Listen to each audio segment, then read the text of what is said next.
Olá pessoal, tudo bem com vocês? Eu me chamo Rafael, o Regi da Estúdio Fiscal, e eu estou aqui na nossa News da Estúdio Fiscal. Lembrando que semanalmente a gente vem aqui no nosso canal do YouTube e apresenta para vocês as duas principais notícias da semana que estão acontecendo no cenário tributário aqui do nosso Brasil.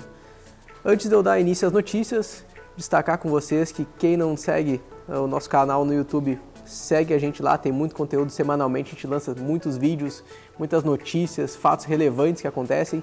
Nosso Instagram também tem muito conteúdo importante, então deixa um like nesse vídeo aqui que você está assistindo e nos segue nas nossas redes sociais, que lá tem muito conteúdo, certo?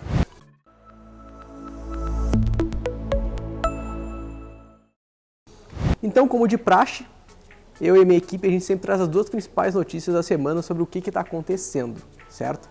E a primeira delas é o seguinte: PGFN desiste de disputa por PIS e COFINS e importação. Tá, mas o que é essa notícia aqui? Ela quer dizer o seguinte: Procuradoria não vai mais recorrer contra a exclusão do ISS da base de cálculo dessas contribuições. Então o que acontece, pessoal?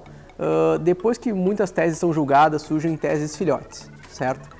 E a exclusão do ISS da base de cálculo do PIS e da COFINS e importação foi uma das teses filhotes que surgiram da exclusão do semestre da base de cálculo PIS e COFINS, voltado também para a parte de importação. E o que acontece?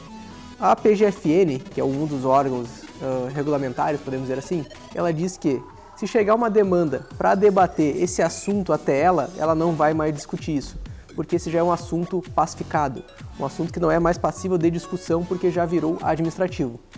Porém, aqui tem um detalhe importante: a gente ainda aguarda um posicionamento da Receita Federal, porque como que acontece?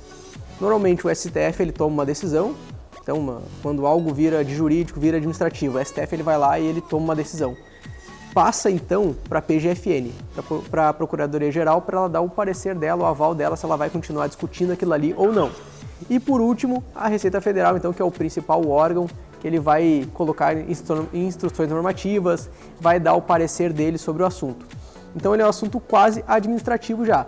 Falta apenas o posicionamento da Receita Federal para confirmar que o ISS ele não vai mais incidir sobre o PIS e COFINS importação, e empresas que já pagaram esse imposto, esse ISS, que incluíram na base do PIS e COFINS importação, elas vão ter o direito de recuperar esses valores. Então essa é a primeira notícia, o primeiro fato relevante da nossa semana. Então vamos à nossa segunda notícia da semana, só que aqui tem uma diferença entre elas. A primeira notícia que eu falei para vocês era pró-contribuinte, ou seja, era um benefício para o contribuinte, que é a exclusão do ISS da base de cálculo do PIS e da COFINS importação.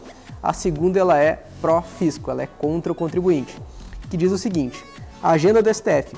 Ministros analisam discussão de 100 bilhões de reais sobre terço de férias. Corte vai bater o martelo sobre a chamada modulação de efeitos da decisão do mérito. O que acontece, pessoal? Em resumo, quando tem uma decisão muito importante tomada pelo STF em relação a algum assunto, tem a chamada modulação de efeitos. Quer dizer o seguinte: a partir de quando essa decisão ela vai valer? Então, se hoje tem um processo que está tramitando desde 2018 e hoje o STF decide uma questão, ele pode ou modular efeito, ou seja, colocar uma data de corte, essa decisão vale a partir de tal data, então a partir daqui tem que seguir dessa forma. Ou ele pode não modular efeito e dizer que sempre foi assim, se tu fez errado tem que corrigir, se tu fez certo tu pode recuperar algum valor. Então a modulação de efeitos é isso, é dizer a partir de quando essa decisão é válida. E a grande questão desse valor é em relação a isso. O STF tomou essa decisão em agosto de 2020. Então o que está sendo debatido agora é: o STF ele vai modular o efeito que vai ser a partir de 2020 que vai valer essa questão, ou seja, o terço de férias já está decidido que ele tem que entrar na base de ISS. Então a gente está debatendo aqui a partir de quando? Se é a partir da decisão do STF, que é de 2020 para frente, ou se ele não vai modular efeito e vai cobrar retroativo desde 2017, 2016 essa questão. Então é isso que está o ponto dos 100 bilhões de reais sobre terço de férias. Se não modular efeito, vai ter 100 bilhões. Se modular, esse valor vai ser bem menor. E imagina se acontecer isso de não modular efeito e abrir esses 100 bilhões de diversas empresas, muitas empresas vão entrar em dívida ativa, vão ter sua situação fiscal negativa junto à Receita Federal, porque vão ter débitos, vai ter que fazer parcelamento, vai gerar juros, multas, enfim. Então essa é uma decisão muito importante. Então vamos acompanhar, nos atualizar, porque pode mexer muito no fluxo de caixa dessas empresas de abrir uma dívida que elas ainda não têm, que elas ainda não esperam, beleza? Então, essas foram as duas principais notícias da semana. Uma delas sobre a modulação de efeito, se vai ter ou não sobre o terço de férias na base do INSS, e sobre a exclusão do ISS da base de cálculo do PIS e COFINS da importação, certo? Então essas foram as principais notícias da semana. Nos acompanhe no nosso canal do YouTube, tem muito conteúdo bacana, e no Instagram, que mostra, além de notícias, mostra o nosso dia a dia aqui da Estúdio Fiscal como uma empresa de revisão tributária. Um grande abraço e até semana que vem.